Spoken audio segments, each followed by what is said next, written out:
And it's now 7 o'clock, and it's time for us to go on the way it is. And a quick reintroduction of the panel this morning. I have Michael Agwanda and Ambrose Weda, basically to look at things and the way it is. And I'd like us to start with what has been a major thing over the weekend, and that's to do with the Mau Forest. The question that we're running this morning is in regards to Mau Forest, and we're asking whether you feel that our politicians are sincere. Are our politicians sincere when it comes to eviction of the Mau Forest? Is there interest on conservation? Do you think politicians are sincere about conservation of the Mau Forest? And that's where we'd like to start the way it is, because it is also revealing possible cracks between, like some politicians and pundits have said, those allied to the president and those allied to the deputy president. And you do know, right from the beginning of the second term, there seems to be a problem with the bromance that we have seen between the president and the deputy president, previously coming out and giving statements together. That seems to have changed. They seem to be reading from different scripts. But let's start with, what basically is a story from Mau Forest, and then we can give our comments on that and whether there are indeed cracks on Jubilee. Let's listen into some part of what's been happening in regards to the Mau Forest. These are fresh images from Kenya's largest water tower, the Mau Forest complex. The eviction notice is starting to take shape, and just like it went down a decade ago, scenes of brutality and rights violations are being witnessed. To date, nothing has attracted much politics and sectarian interest like the Mau. Turned into somewhat a theater of vicious political wars, clear human rights violations are on, but the packaging is political. Nimeleta ujumbe kutoka serikali ya kwamba rudini manyumba yenu. Na kutoka kesho serikali italete mabati ya watu kujenga manyumba yao upya. Any individual politician can have the opinion. It's just the opinion. But it's not going to stop what we are doing. Tafutia mtu kura sio kukosea Uhuru Kenyatta heshima. We can do both things. Yeye ni rais na yeye ndo atatuongoza kutafuta hiyo kura ya huko 2022. The fiery exchanges rekindles memories of the past few years. The political tag submerging real concerns in total. This is the same debate that sank ODM leader Raila Odinga's presidential ambitions in 2013 when his support base, the Rift Valley, turned against him. Deputy President William Ruto, who opposed him, ensured the populace rift became Raila's Waterloo. Wakenya walio pale hawajakataa kuondoka Mau, lakini wataondoka wakionyeshwa wewe ukitoka hapa utaenda kujenga nyumba yako hapa. My own track record on matters environment, I encourage you to do an investigation on my personal record on matters environment, and you will come to the conclusion that this effort is actually going to succeed. In the 80s and 90s, during the KANU era, communities were allocated large parts of the forest complex. A political row over resettlement of the people broke out. Top politicians ingeniously found an easy opening in this, and even today, many of them own thousands of hectares of forest land deceptively. We are asking the Deputy President, speak with one mouth. Don't speak from both sides. Ukienda kwa jamii ya Wamasai, unawaambia watu lazima watoke Mau. Ukirudi nyumbani Rift Valley kwa watu wa Kalenjin, unawaambia watu lazima wakae ndani ya Mau. We want to ask you, can you make up your mind and tell us, are people moving out of Mau or you want them to stay? And you must be a president who keeps his word. 2008, shortly after formation of the Government of National Unity between former President Mwai Kibaki and former Prime Minister Raila Odinga, the Mau Task Force was set up. Donor funding was mobilized from the European Union, leading to the formation of the Mau Forest Steering Committee, headed by former Rift Valley Provincial Commissioner Hassan Noor, tasked to implement the report. This report was trampled upon, some citing vested interest from some of the committee members. Many say Kenya lost a real opportunity to fix the Mau problem. President Uhuru Kenyatta has been mum on the Mau issue. This even has his Jubilee party moves on the brink of an implosion over the emotive evictions. Francis Ontomwa, KTN News. All right, and Ambrose Sweda, let me start with you. It's evident that there needs to be a solution for Mau Forest. We certainly are playing with our environment, and it is a very, very important part of our ecosystem in regards to the water that we get. However, it looks like our politicians, depending on how they approach it, becomes the problem. Now we have Kipchumba Murkomen, of course, giving very fiery speeches to the people of Mau, but at the risk of his political career, or maybe not risky that much. Yes. Murkomen, as I said earlier, is set to be governor, I think. So he's mobilizing. His eyes on, he's mobilizing his base. How do you mobilize? You tell them, government says go back. I think the biggest culprit in this drama is the very government they're talking about.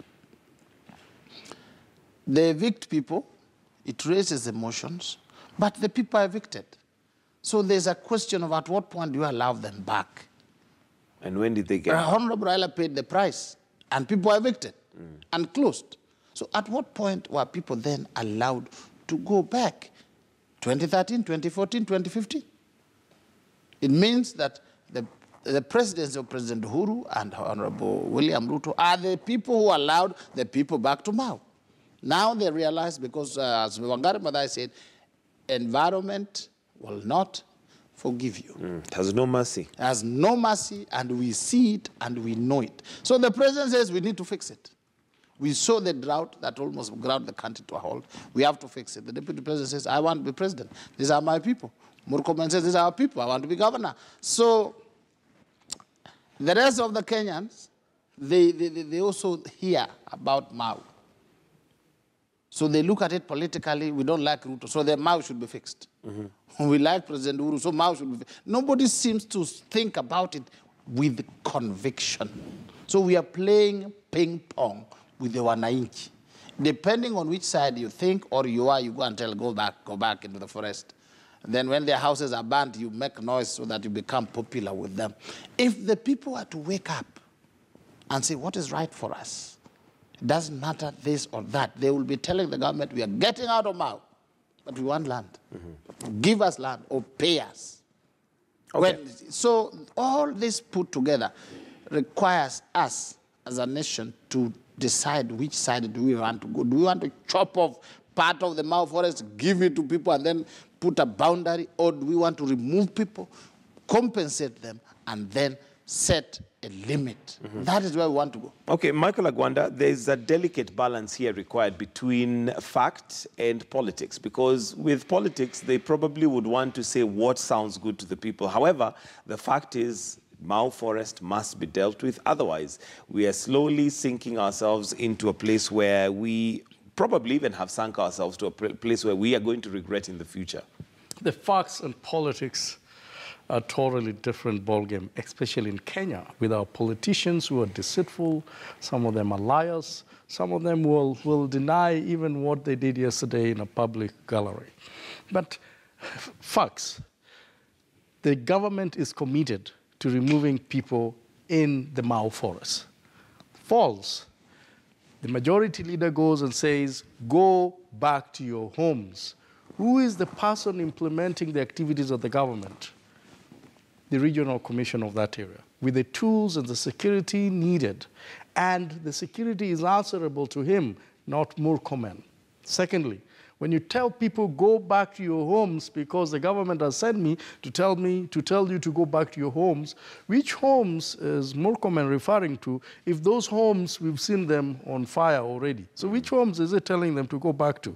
While, between the the borderlines of, where the crossing point, where they're not supposed to cross, already the security is there. Was Murkomen thinking that they needed to go and attack the security forces with guns so that they can go back to what they call their homes, yet those very homes had already been burned? You can see how gullible people are to a point where they were clapping for Murkomen, knowing very well that we don't have a home to go to, but whatever he says seems like sounds it is. Good. It sounds good, but the reality is we have no home and the policeman is there. And Murkomen had no power to kick out the police from that area. And then another fact is Yes, there was an MOU that was written by the president and the deputy president. When Murkomen says Wakora, who is he referring to? And he's not able to say this Wakoras. He's not able to pinpoint which MOU was signed. When you are referring to your boss, and this is the president of the country who is all our boss,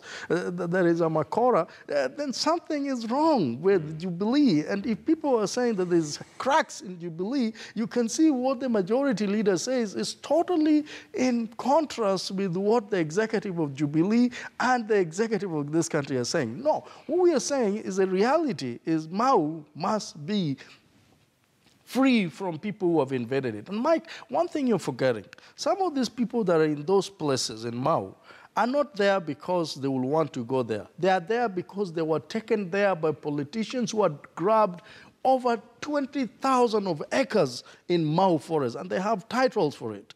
They are politicians and some of these well-connected land barons are testing grounds. They take their people there and see whether the government will accept them to stay there. And then after a few years, they come back and they say, but this is my land. This is the title deed. So what you're seeing here is a trick to have people there to establish themselves, the government accept, and then the real land barons that have now taken the land will come in with their titles, now acquire the 20,000 plus acres that have already hived off during the last regime. And so what we are saying here is the reality is, if Murkomen wants to help President Uhuru, it is not by shouting and going there twice. And by the way, he said the government will bring iron sheet. We are yet to see those iron sheets that are Well, he said they were held somewhere. And again, I think the deputy president also, as one of the members have said, he has to come out very, very clearly, in my view. Because during 2013, he said, you cannot be removed out of this place until you showed where to live. But just the other day, he said, look, I'm in tandem with what the president is saying, and I tell you that the Mau eviction will be done. Now, has he come out very clear and said, now we've given you a place? And that's what the people need to ask. You told us that when we're leaving this place, we will have a place to go to. Now, people are so forgetful. They're not remembering that the deputy president had promised them to do that.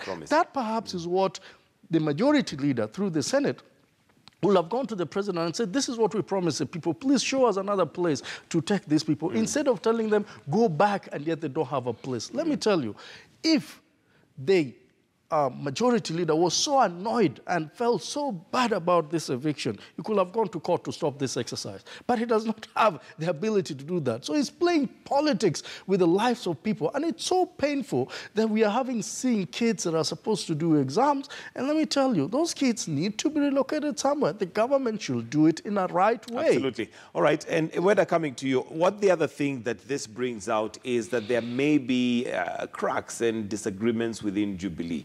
And when we say within Jubilee, there has been obviously a somewhat frosty relationship between those allied to the president and those allied to the deputy president. And this maybe translates to the two of them. Again, case in point, we look at the president's speech on Friday, where he said that no new projects are going to be started until those that have already been started are complete. Again, on Sunday, we see the deputy president saying that, first of all, he needs nobody's permission to start new projects. And again, as the deputy president, he is going to go ahead and do that. Do you sense that there could be a rift that is widening between the president and the deputy president? And if not the two of them, at least their allies? I think the president and the deputy president, I don't see such a huge rift. They're friends. But they're henchmen, they're mafias, they're mafiosos. They're handlers. They're handlers. The team, President Uhuru's team, I think they want to cut and manage the deputy president. And they have put him in, smeared him and put him inside issues of corruption, that when the president, the deputy president raises, they say corruption. So whenever you are fighting corruption, they say if you can't fight corruption, then you fight the deputy president. The deputy president on the other side says, we built this thing. This is our house. You try to joke around with me, we will shake it. So these teams, there is a big big rift. If you see what Senator of Nairobi was saying, you must respect the president. If you see what Honorable Murkomen, the way he was talking, he was having a jibe at the president. You saw the majority leader, National Assembly, Aden Duale, also a jibe at the president. So the fact is, their teams are fighting. But even as we say their teams are fighting, remember the speech that the president gave one time, and he talked about kutanga-tanga, and of course initially there was the question of whether it was just a statement that he made, but obviously that word kutanga-tanga, when you look at it in terms of Swahili, then definitely leaves you with a lot of question marks in regards to when he's saying that regarding his deputy president. Yes, when you look at it, in isolation, kutanga-tanga. But when you add that, he said, when you see him, please tell him some of these things so that we deal with them. Then it was like, but I think maybe the president was making it straight. And if that information is brought to us, and if we get a report of that kind to us, we will do what we are expected to do according to the law and procedure, namely investigate the matter and subject those respective officials to a process that is, acceptable, objective, and that gives them or accords them their due rights to defend themselves, and then, of course, we will act accordingly in terms of disciplining them. That's all I can say on that, Mr. Chairman, but just one point to make on where do we go to from here. Mr. Chairman, Cabinet 3 weeks ago adopted a new national disaster management policy and framework. This is a product of very lengthy discussions that we've had as government with a number of our partners, including the World Bank. And this now provides a new framework for coalescing all our disaster management efforts across government. Because you realize that one of the challenges we've had in the past is that we have some activities or some responsibilities that are resident in the Ministry of Interior. There are some activities that our colleagues in the Ministry of Devolution are supposed to do. And sometimes, to be very honest, we don't act in consonance as fast as we ought to. And the resultant effect is that we are not as effective as we ought to. Two, we don't end up using our resources effectively, because sometimes you find budget resources are scattered across government. And after a very lengthy discussion, Cabinet adopted this new national disaster management policy and framework, which now will lead to us creating, a huge national disaster management authority. At that time, Cabinet was made aware that there is actually a bill in the Senate right now that is focusing on that. And we were instructed, myself and my colleague, the Cabinet Secretary for Devolution, we were instructed to immediately engage with the members of the Senate who are moving the bill and the Senate leadership to see whether we can coalesce the efforts between the Senate's efforts and our efforts in government, so that we actually have one legislation out of this, so that we can situate the National Disaster Management Authority in a strong statutory instrument. I am aware that our technical officers have been working on that as a result of the Cabinet decision, and in due course we are going to engage with the Senate to see how we can put together the efforts of the private members who are working on this and the executive branch's efforts, so that we can have one legislation which not only is anchored in a policy that's acceptable, but it's also anchored in a National Disaster Management Authority legislation. And there are resources that have been set aside. And as I said, as a result of that, there have been strong efforts spearheaded by the executive branch to ensure that we manage our resources effectively, and whenever, unfortunately, there is a disaster, we are able to respond effectively and address the issues that we are supposed to deal with effectively. Mr. Chairman, that's what I would like to say for the moment, and thank you again so much for the opportunity. Thank you, Cabinet Secretary. I believe this is the first meeting where Parliament has sat this early, but members are ready to interrogate this matter. We'll begin with, are you ready? Ledama, and put your name on record also. Good morning, Cabinet Secretary Matiang'i. How are you? Thank you for appearing. I just wanted to first begin by asking a very simple question. You are quoted in the daily newspapers saying that this Senate House, or this committee in particular, had disrespected the provincial administrations. Could you kindly clarify what you meant by that? And also, I wanted to state something, that responding to a tragedy like the Solai tragedy is a matter of grave national security. You would agree with that, right? Then, would you agree that any Kenyan who interfere with the scene of the tragedy would be committing an offense?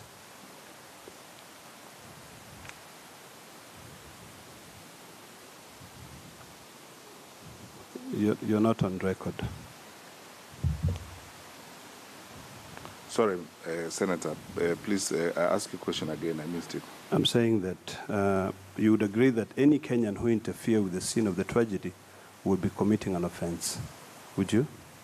Yes, if it's proved that a scene has been interfered with, it would be an offense, okay, especially if it has been designated as a scene of crime. Could you kindly tell this committee whether the scene of the crime or the scene of the tragedy was preserved as required after the tragedy occurred? And also, if you could respond to my first question. Thank you. Thank you, Mr. Chair.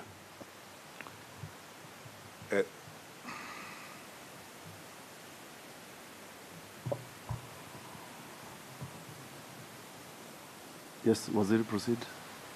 Mr. Chairman, I have a report which I think may not be necessarily appropriate to discuss in this forum, but we have a report in the Ministry of Interior that was filed by the by the Regional Security Committee in the Rift Valley. The report is detailed, and actually, I don't think there's anything secretive, Mr. Chairman. In the order of, I will table the report. I'll send the report to you so that the Senate can also appreciate the report. The report was prepared for us by the Regional Security Committee from the Rift Valley. Some of the details that are outlined in that report in relation to a meeting that took place in relation to the Solai incident, if indeed actually what is in that report is true, I would say it is some of the issues that are raised there, quite frankly, are unfortunate. And the reason why I would not like to go into the details of that report is because we haven't had the opportunity to actually test the report and test the veracity of all that is documented in that report.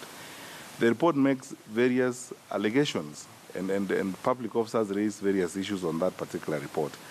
I suggest, because that is the basis upon which I raised the issue, I suggest that in the spirit of collaboration and cooperation between the two arms of government, I suggest, Mr. Chairman, very sincerely, that you look at that report, and I don't mind having another session with you on that report. But what I said is that, and usually, even in terms of parliamentary practice, we're not supposed to base our discussions on media reports. What I said is exactly what I'm saying here, that if indeed what is contained in that report is true, then the incidents that happened there are unfortunate. But I'm qualifying that because we haven't had the opportunity to test the report. And I would like to say it again. If indeed what is in that report is true, what happened then is unfortunate. My suggestion would be that that is the kind of thing that we should discuss in an in-camera proceeding, because it's a confidential report that was filed to us. I have requested 2 other agencies of government to see what they can collaborate that particular report. Then we can discuss it. There is nothing to hide, because we by law, the Constitution expects that executive branch officials like myself are supposed to be oversighted by Parliament. And when issues come up, it's always fair and proper that we put them all on the table and we discuss them fairly. Because if the Regional Security Committee in Rift Valley is making specific allegations about how they have been treated by elected officials, and it's also fair that we listen to them. It's also fair that we pay attention to what they are raising. What I said at that time, and I'm not withdrawing it, Mr. Chairman, because I would like us to look at the report, all of us, both you in Senate and ourselves in the Ministry of Interior, and then we address the report, addressing the issues, whether it's factual or not factual, as it were. Mr. Chair, just allow me to proceed with that line of questioning. Mr. Matiang'i, I find it very interesting that you would say that certain things would be discussed in camera, yet you had no problem discussing the work of this Senate committee in public. Chair, since Mr. Matiang'i has requested for an in-camera session, I would request that we proceed, we agree to have that in-camera session. And finally, my question is, Mr. Matiang'i, you indicated that you have a very elaborate system which is defined that would be able to inform you of anything happening on scene. At the same time, you've indicated that you are not aware of your provincial administration staff colluding with the owners of the dam to be able to sort of like pay off the victims of Solai. Is that your statement? Mr. Chairman, I am not aware of any collusion between national government administration officials and the owners of the dam. I am not aware. That information is not available to us. There's no reason why I would withhold the information from you. I am duty-bound by law and practice, to be honest with you. I am not aware. In other words, if that actually happened, it has not been brought to our attention.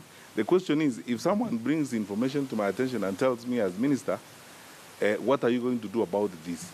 I start to work on it immediately. I'm not aware, I see it. I can say again, I have no I have not received any information from NIS. I have not received, because NIS would ordinarily actually tell us. I have not received any information from NIS. I have not received any information from other sectors of security on any interference or any collusion between national government administration officials and the owners of the dam. So when I don't have the information, I am not able to act on what I do not have. I do not have the information. And the moment I get information, Mr. Chairman, I promise you, if I get the information, then you can hold me responsible, hold me to account. You got the information, what did you do? Thank you, Chair. Chair, is it on the same? Or you have a different question? Yes, Waziri, please proceed. Yes. Thank you, Chair, and I'm grateful that the ministry appreciates the gravity of these issues that we're discussing. We might sound like broken records, but we keep reminding ourselves that we've lost many lives, 48 lives in Solai, more than 51 orphans in Solai now, and the general feeling has been that the common Kenyan does not get justice as quickly as a privileged Kenyan. That is the general feeling out there. And that's why for us we're very keen, not just because of Solai, but because of the culture across the country. Whether it is Solai, whether it is buildings collapsing in Huruma, whether it is Gikomba, wherever it is. And so we're glad that you're taking this seriously. On the first issue that has just been picked up, that the CS is not aware, it's really difficult for us to take that, Waziri. Because number one, we informed your CAS 2 weeks ago. So there is no way you not have been aware. Number two, if being aware is receiving information, you know, we wonder, because the natural process through which you receive the information is what we are saying is compromised. Have you sought that information? Because we cannot imagine that you're waiting somewhere to receive such serious allegations, such information. If the Senate of the Republic of Kenya informs you through your CAS that this is what we've had, not through media, by going to the ground ourselves. The Senator for Nakuru, the members of this committee have gone to the ground, have listened to the people, have informed you through your CAS, yet you're saying you have not received the information and you have not sought it yourself, then that is a bit unfortunate, Waziri. And we're really concerned about that. If you allow me to go to the rest of my questions.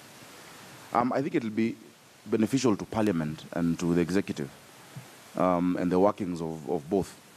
If number one, Parliament receives the executive order that creates the position of CAS, because, and this is for many committees, not just here, because it is not clear what the TORs are, what the role is, beyond what we've had in the media. And as you've said, we should not base our engagements on media reports, so that we can understand.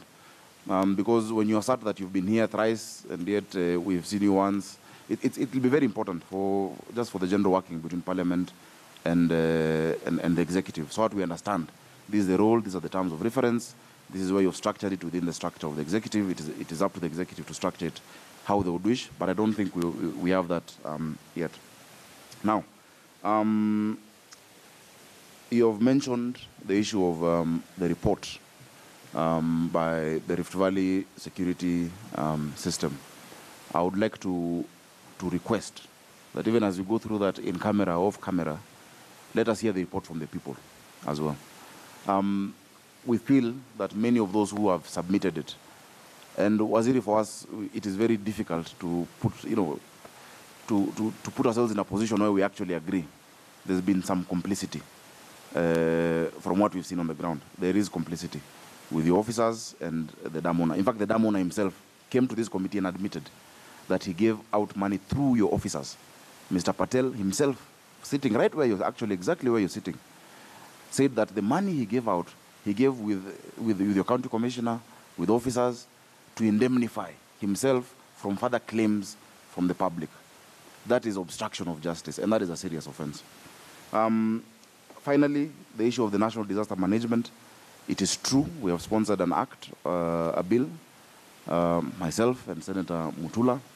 I think it'll be prudent for us to sit down together. We have asked for the national disaster management policy. We have not yet received it.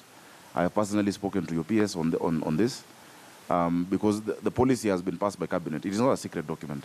And even when we asked, he expressed shock that we have not been given the document by officers in your ministry saying, no, we are not at liberty to share this document. Naturally, legislation should come from policy. But the reason we're putting this together is because we've seen a lot of disjointed response to disasters. You have multiplicity of agencies. You have NDOC, NDMA, you have like 3-4 agencies who, at many instances, when a disaster has happened, spend more than an hour agreeing on who is in charge. I've been there personally. When the building collapsed 2 years ago in Uruma, for more than an hour, in fact, the young people in Uruma almost chased away the officers. Because they said, now, as you're taking time haggling who's in charge, let us go in there. And I can see some of the officers who we have been with on the ground at the times of these disasters. So kindly, it will be good for us to agree and expedite on this issue. I think, finally, Chair, in as much as you're saying compensation cannot be done because liability has not been determined, are you aware that an agency of government in the Ministry of Environment has issued a restoration order to the ownership of Solai Dam under the Environmental Management Coordination Act, which presupposes that already you are liable for destruction of the environment. That order has been issued by government to the owners of the dam, telling them that they need to restore the environment to a certain status. As the coordinator of national government, are you aware of that? And if you're aware of that, does that not presuppose admission of liability, even if it's just on the environmental degradation, leave alone the criminal aspects of it? Because if you look at MCA, and I would ask that if you can get a copy of the Act, Section 108, Section 109, talks about compensation. It talks about an award, an amount that the person who is accused of degrading the environment and causing harm should pay. By the time a government entity is asking for that, it means that it has been determined that there exists liability from that individual. Chair, let me leave it at that for now. Yes. Mr. Chairman, thank you again, Senator. There are many ways of becoming aware of either misbehavior or misconduct on the part of national government administration officials. Some come through complaints, some come through our own suspicions when we look at certain things and we are not satisfied with what has been done. Let me be very frank with you. And honestly, Senator, this matter has been subjected to several investigations. The first action that happened is the DPP ordered the CID to proceed with investigations. And from our understanding, from the point of view of government, when that happens, when the DPP has ordered an investigation to begin, we all stand still and wait for that investigation to be complete. Because if we go in and start doing other sideline investigations, it will also look like we are actually interfering with the process that has been directed by the DPP. And then we waited for that investigation to be complete. And as soon as the investigation was complete, the DPP decided to press charges. When that process is going on in that kind of manner, the truth of the matter is that our room for beginning to probe our activities is taken away by the fact that we hope that that investigation is comprehensive enough. If there is criminal conduct on the part of even of our own officials, it would actually be pulled out from that particular investigation, as it were. Now, the situation is, and I will not walk away from responsibility, Mr. Chairman. If, for example, we actually got information that our officials were involved or did what they were not supposed to do, there's very clear procedure for taking action and for disciplining people. What I am saying is, as at now, I don't have that information. I could actually myself, on my own motion, commence investigation, particularly targeted at the officials who are involved, if I have sufficient information to suspect that there is, criminal conduct or there is unethical conduct, as it were. When the CAS came before you, Mr. Chairman, quite frankly, we did not get the impression that he was asked to come back to us and tell us that you have information that our national government administration officials have misbehaved. Now we know. What I suggest we do on this particular matter is that I will look at this again, because my PS is here with me. I actually asked the regional commissioner for Rift Valley, Mr. Jimwaga, to give us a report on everything around Solai. The assumption is that any officials who are involved in this are the people who report to Mr. Jimwaga, as it were, and he would give us the information and tell us this is what has happened and so on and so forth. I have the report from the regional. All right, and that right there is the Solai Dam probe that is currently happening in the Senate, and we have Dr. Matiang'i, the CS for Internal Security, on the hot seat there answering questions from the Senate. And so far, we've had questions posed to him by Senator for Narok, and that is Ledama Olekina, basically asking him questions in regards to a report that he quotes. And one of the things that he says, and I'd like to hear what you gentlemen have to say, is that if that report that Ledama Olekina is quoting is true, then they need to have a session in camera, because these are matters of security. And one of the questions, of course, was in regards to whether the Solai Dam area was preserved as, a crime scene, which Ledama Olekina seems to suggest it was not. But the CS, again, kind of faltering and not quite clear as to whether that was the case. But as we wind up, let me just hear what you have to say, Michael Agwanda, on what's going on.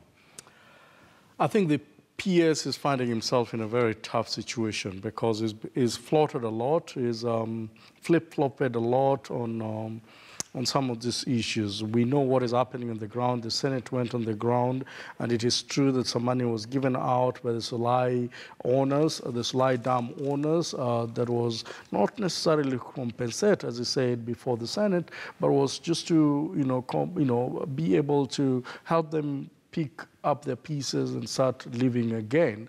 But there are also issues of reclaiming the damage that was done with the busted dam and stuff like that. But what is not coming very clear from the CS is why somebody is not taking responsibility and why they are not pinning. I know that the Solai Dam owners, the managers, have already been taken to court, but we're talking about lives that have been lost, whether they will be compensated or not. The orphans that have been left, 51 of them, homes that have been destroyed, and we're talking about farms that have been destroyed and many properties. The question that everybody is asking was this dam legally built? Mm-hmm. And the government is not coming very clear to say that it was built. Mm-hmm. And some people are in court as a result of that. But you can see that the government, in some cases, don't seem to know what the other arms of the governments are doing. NEMA was saying, well, this was built before us, and they were asked, did you do a report when they appeared before the Senate? And they said, we didn't do a report. And so you can see that this is one case that is so complicated. Mm-hmm. And for the CS to say that he wants this discussion and the report to be done in camera, mm-hmm. is a way to say that, look, there are things we don't want the public to know. And who are those public that are not supposed to know this? The people that were affected. Because once it is done in camera, I guarantee you that the public will not know, the media will not know, the families will not know. And so whether it was just an ad hoc agreement between the dam owners and the security team in Rift Valley, these people will never know. And for that reason, we will not expect justice to be done to be because served. They are not ready to say it in public. All right. Weda, your thoughts on the CS? It seems to be flip-flopping and not quite clear on a number of things. There's a question that was also asked to him by the Senator for Nairobi, Sakaja, and this is, no, actually, I think it was Ledama or Lekina still, in regards to whether there was collaboration between the government and the owners. And again, he seems to say he is not aware. I'm drawn to a saying that ignorance is no defense, and that's what the law tells us. But now having the CS himself telling us that if that is the case, he is not aware, sounds to me like he is somehow evasive in regards to that question. I don't think the CS is evasive. The CS is a brilliant man and very clever. All he is doing is finding useful words to deal with the situation. The compensation we're talking about was done in public and documents signed. So to say that I'm not aware is simply saying it was not brought to my attention as minister. So things that I know in public do not come to bear. It's just being clever with words. Otherwise, but does that sound to you like somebody who's taking responsibility? No, he's not taking. He is not taking responsibility. He should have. I thought at this stage you would have said, ladies and gentlemen, this tragedy took place. This part as a country, we had not done well. This area, like for instance, we did not inspect our dams, they didn't have drawings, we did not do this, our government agencies had not done all this. So this, as a country, we say it was a mistake. Going forward, we are doing it. Because some of the dams actually were built many years ago before NEMA, before this. So he, as our main person, takes responsibility. And then he says, moving forward, we have done 1, 2, 3, 4 for the safety of the future generation from the tragedy. We learn from tragedies and we grow from tragedies. Now, when he comes and is flip-flopping, he's simply saying, I don't know whether something wrong happened or something wrong did not happen. I don't know. Then we think as a country that when somebody is arrested and taken to court, that's a solution. That is not a solution. A punishment is not a solution for something that can recur. A solution is putting in place things that will ensure that we are safer. So the minister himself knows more than he's saying. And that is why he's circumlocuting with words so that the public do not know what he said and what he didn't say. And that is a tragedy. All right, Michael Agondo, we want to wind up. Your closing comments and maybe what we should expect or what is expected of the CS now that he's appeared before the Senate. He seems to be suggesting that there needs to be another session with him and the Senate. Yet, this is a call that has been made several times. He didn't appear, but now he has appeared, but seems not prepared. The CS himself has had issues with appearing before the Senate committees and even the parliamentary National Assembly committees. And he's gone in public and said there are too many, they need to be left to do their work. But remember that the one responsibility of the legislators in this country is to oversight. And by law, they are committed to reporting back to the very people that interviewed them and give the president an okay that they be hired for that very position. And so when they were being hired and being interviewed with these very legislators, I don't know why he thought that they will not, after becoming CSs, they will not now appear before them as the law requires. That's one. Number two is I totally agree with Mr. Weda. I think the government must be able to say, we are sorry for what happened. We did not do our due diligence, especially on this Solai Dam thing. And they need to come out with a strategy and say, the people that were victims of the Solai Dam, this is what the government has put in place. As we sort out other internal matters that we did not look at, we did not ensure that this thing was reviewed, even though it was built after NEMA. We did not ensure the security of the people on the area. We did not foresee, we did not not anticipate. As we were playing, okay, was taught a word, anticipation. In other words, thinking ahead of time.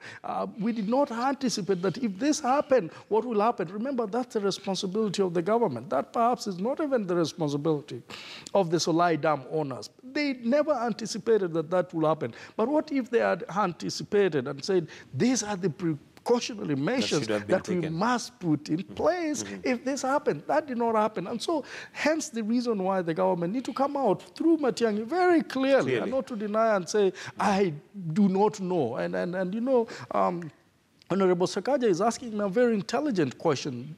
We went there and we discussed with your PS on our findings. How can you allege that you do not know if we've already communicated this thing officially to you? You can't say that you don't know. And therefore, my final word on this, I think the government need just to look down and say, you know, in the eyes of the public and in the eyes of the victim of the Solai, we are sorry. We are sorting you guys out. This is what we've discussed. In your interest, but let's make our house, let's build our house in order. All right, gentlemen, we'll have to wind up right there. Thank you very much for joining us this morning. Ambrose Weda, who is a lawyer, and Michael Agwanda, who is a governance expert. And it brings us to 14 minutes to 8. For now, we're going to take a short break, but when we come back, we have more stories making headlines, but also the CS before the Senate, which is happening right about now. So we take that break.